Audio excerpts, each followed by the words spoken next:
I believe in the evil in human nature.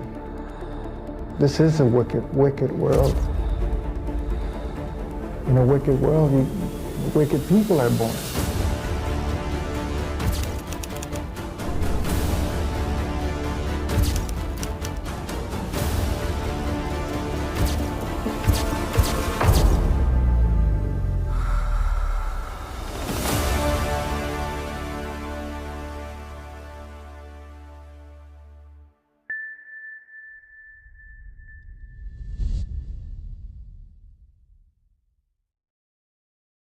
Вечер 17 июня 1986 года. Брайтон, штат Иллинойс.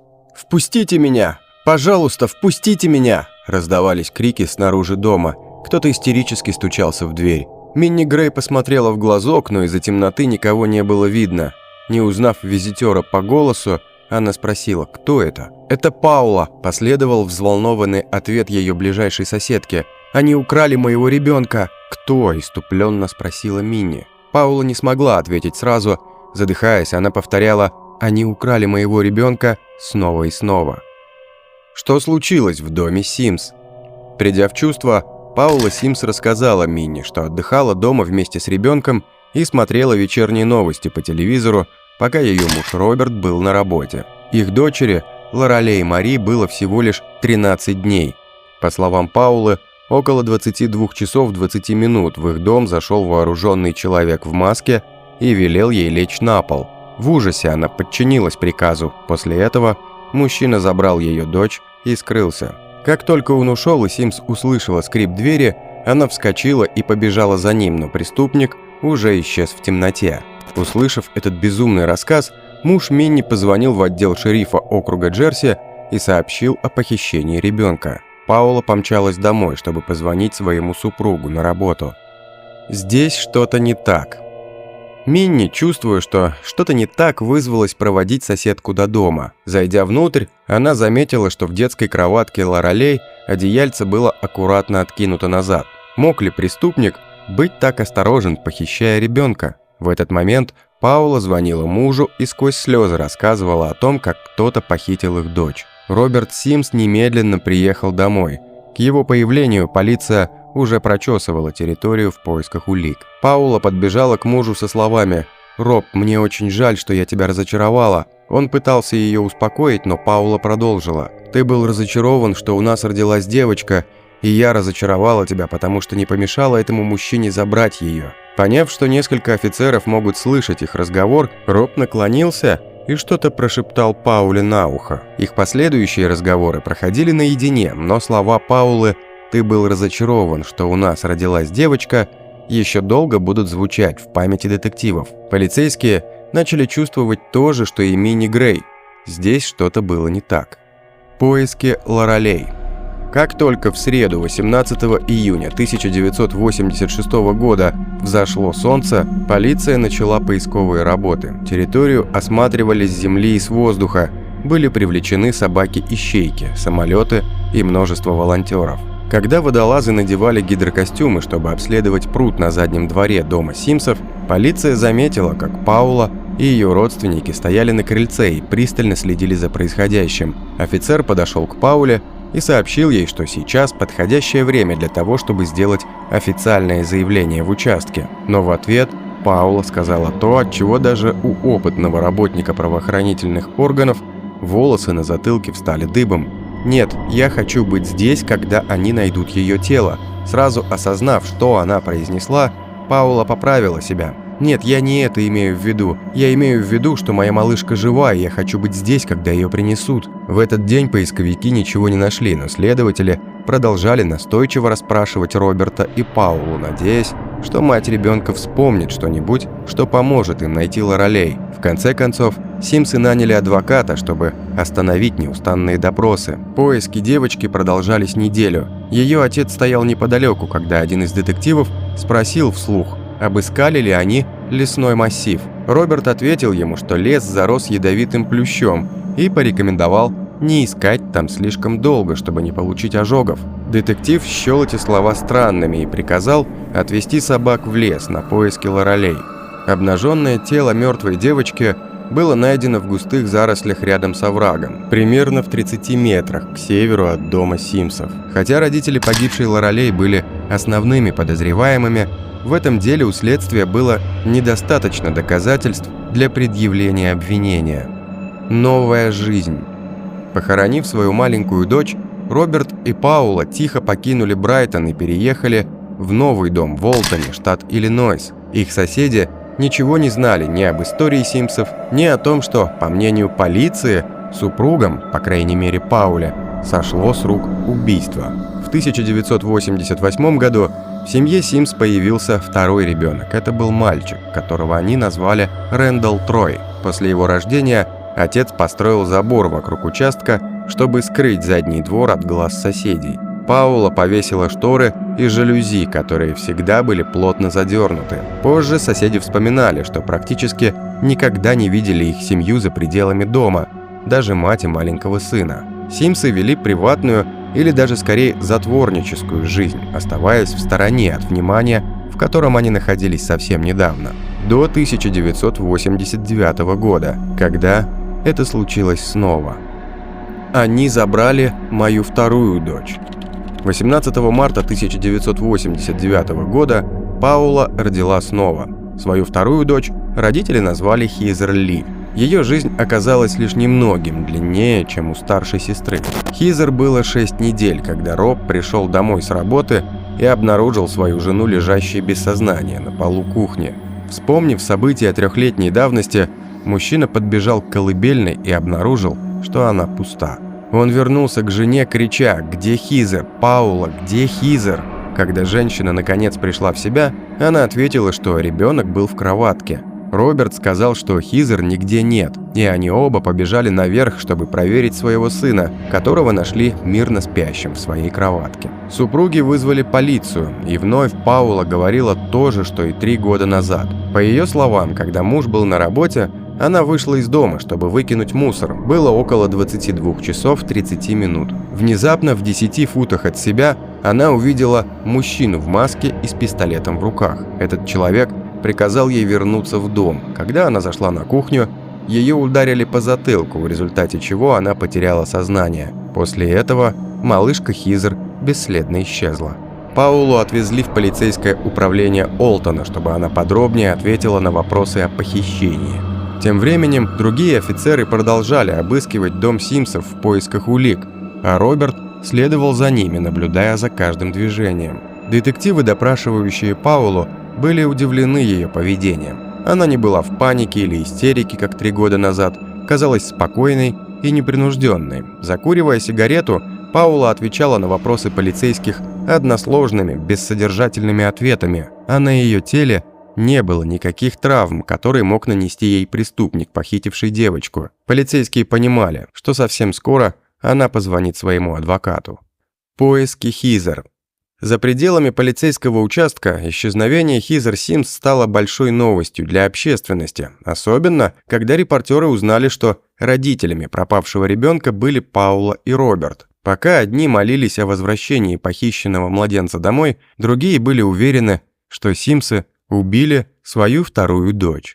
Через 4 дня тело Хизер было найдено в мусорном баке неподалеку от парковой зоны в Миссури. Это место находилось менее чем в 6 минутах езды от дома Симсов. Девочка была полностью обнажена и завернута в мусорный пакет. Такие же пакеты были впоследствии найдены в доме Паулы и Роберта. Патологоанатом доктор Мэри Кейс сообщила, что Хизер умерла от удушья. Вероятно, ей зажали рот и нос рукой. Отсутствие внешних следов разложения говорило о том, что после смерти труп находился в морозильной камере. Родители Паулы Симс как раз были в поездке, когда Хизер исчезла, и, по словам родственников, их морозильник в это время был почти пуст. Официальная версия следствия заключалась в том, что Паула задушила дочь, скрыла ее тело в морозильной камере, а после избавилась от него, списав произошедшее на похищение. Так же, как это было в 1986 году. Опасаясь за безопасность единственного выжившего ребенка Симсов, их сына Рэнди забрали органы опеки, что, по словам свидетелей, оказало на пару большее эмоциональное воздействие, чем смерть дочерей. Позже стало известно, что Роберт Симс никогда не хотел быть отцом девочек и мечтал только о мальчиках. Одна из женщин в роддоме слышала, как Паула плакала и извинялась перед мужем по телефону за то, что родила их первую дочь Лорелей. Арест и приговор Паулы Симс. Доказательства вины Паулы в убийствах были неоспоримыми. 2 июля 1989 года она была арестована. Ее обвинили в убийстве первой степени, препятствовании правосудию и сокрытии убийства. Вскоре власти штата объявили, что намерены добиваться смертной казни по делу Паулы Симс. Однако Роберту Симс так и не было предъявлено обвинение в каком-либо преступлении. «Я чувствовал и до сих пор чувствую, что Роберт Симс принимал активное участие в убийствах», сказал окружной прокурор Дэн Вебер, полагавший, что именно неприязнь мужа к девочкам могла привести Паулу к таким чудовищным поступкам. В августе 1990 года Роберт подал на развод. Интересы Паулы во время судебного разбирательства представлял адвокат Дональд Грошонг. Хотя сторона защиты обсуждала возможность Паулы заявить, что она была невменяема во время совершения преступлений, женщина настаивала на своей невиновности. Позже она скажет, что Грошонг не оказал ей должной помощи, и она находилась в безвыходном положении. 30 января 1990 года присяжные признали Паулу виновной в убийстве, но зашли в тупик на этапе вынесения приговора. После этого Паула сделала заявление, взяв на себя ответственность за смерть Лорелей и Хизер. Тем не менее, судья отказался выносить смертный приговор, и Паула была пожизненно заключена в тюрьму без возможности условно-досрочного освобождения. Позже Симс спросили, что заставило ее признаться в убийствах. «Я действительно не знаю, все было кончено, я была осуждена. В то время я хотела смерти, я хотела, чтобы они казнили меня, и я чувствовала, что они собирались сделать это на следующий день», отвечала Паула. На самом деле провести в тюрьме всю оставшуюся жизнь действительно более тяжелое наказание. Не проходит и дня, чтобы мне не напомнили об этом преступлении. Я думаю о своих дочерях каждый день. Была ли Паула Симс психически больна? Находясь в заключении и общаясь с медработниками, Паула узнала о таких расстройствах психики, как послеродовая депрессия и послеродовой психоз. Послеродовая депрессия – это заболевание, которое развивается у недавно родившей женщины из-за серьезных гормональных изменений в ее организме. По статистике, ему подвержены от 10 до 15% молодых мам. Оно характеризуется плохим физическим самочувствием, нестабильным эмоциональным состоянием, тревожностью, частыми перепадами настроения, страхом навредить ребенку или быть для него несостоятельной матерью. В 3% случаев у женщины, страдающей послеродовой депрессией и не проходящей лечение, может развиться крайняя форма заболевания – послеродовой психоз. Во время его обострений у матери возникают бредовые идеи, паранойя, галлюцинация, появляются навязчивые мысли о причинении вреда себе или малышу. Паула Симс была убеждена, что страдала этими расстройствами. В течение многих лет она общалась с психиатрами и рассказывала им о симптомах, с которыми столкнулась после рождения первого ребенка. По ее словам, она тогда начала слышать голоса, и ее преследовали навязчивые мысли. Тогда я боялась об этом рассказывать. Мне было стыдно, когда у меня начали появляться плохие мысли о том, чтобы причинить вред моему ребенку. Я была в замешательстве, сказала Симс. Паула говорила, что не испытывала к детям неприязни из-за их пола и призналась, что однажды ночью чуть не убила и своего сына Рэнди. Он плакал, и я пробовала все, что знала, чтобы успокоить его, но ничего не помогало. Прежде чем я это осознала, я положила сына в манеж и начала кричать о том, что сейчас его убью. Глаза Рэнди открылись, и он просто смотрел на меня. Я быстро подняла его, прижала к себе и сказала, что мне очень жаль. Я считаю, что именно этот внезапный выброс адреналина и реакция Рэнди, а также то, что я ясно осознала, что хочу убить ребенка, спасли его от ужасной участи сестры. Но когда она родила третьего ребенка, симптомы болезни стали проявляться еще интенсивнее. «Я была так слаба», — говорила Паула. «Я не ела, наверное, недели 2. Мне было так плохо эмоционально и физически, и я все время продолжала бороться с голосами. Я хотела рассказать об этих ужасных мыслях о Хизер, но голоса сказали мне, что насчет Лорелей. Ты готовишься разоблачить себя. У меня была эта темная тайна, которую я планировала унести в могилу». Повторное разбирательство. Спустя 4 года Паула Симс, заручившись поддержкой психиатра, который подтвердил, что она страдала послеродовым психозом, подала ходатайство о пересмотре дела. Она заявила, что страдала от глубокой депрессии и чувства вины из-за того, что ее муж Роберт не хотел Хизер и обвинял ее в рождении ребенка. После того, как она заявила, что убийства были результатом послеродового психоза, она обвинила своего бывшего адвоката Дональда Грошонга в том, что он проигнорировал факт ее невменяемости и не указал на их отношения с мужем в ходе первого разбирательства. Паула считала, что давление супруга и неспособность осознавать свое преступное поведение из-за расстройства должны были смягчить ее приговор. Однако Грошонг напомнил, что в 1990 году Паула настаивала на своей невиновности. Если бы он указывал на ее невменяемость и на то, что где-то убийству ее подтолкнул муж, это противоречило бы ее собственным заявлениям. Ходатайство Паулы было отклонено. Следующие попытки добиться права на освобождение Паула предпринимала вместе с ее новым адвокатом Джедом Стоуном. Однако следствию история ее болезни все еще казалась выдуманной, ведь до того, как она не попала в тюрьму, она никогда не обращалась за помощью к специалистам и не имела никаких диагнозов. Паула оставалась за решеткой, продолжая говорить об опасности послеродового психоза для женщин и о том, что законодательство должно учитывать наличие этого расстройства при вынесении приговора. «Мои дочери – настоящие жертвы, и они в длинном списке жертв. Это продолжает происходить с женщинами, и я хочу высказаться, изменить ситуацию. Я попросила прощения у всех, у кого могла, потому что знаю, что совершила ужасный поступок. Я не пытаюсь оправдываться, я пытаюсь спасти еще одну женщину от того, чтобы она не попала сюда, и ее называли где-то убийцей». За годы, проведенные в заключении, Паула получила несколько сертификатов об образовании и заработала репутацию спокойного и добропорядочного заключенного. Паула Симс на свободе.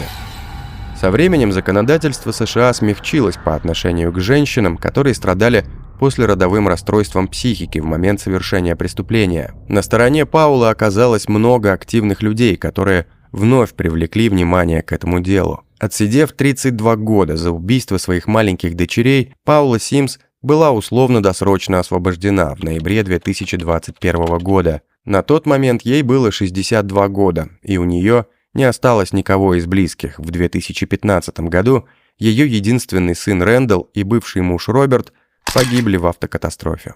Дорогие подписчики и гости канала, верите ли вы Пауле Симс, или вам кажется, что история ее болезни была сфабрикована для того, чтобы добиться отмены приговора? Пишите в комментариях также и об историях, которые вам было бы интересно увидеть на нашем канале.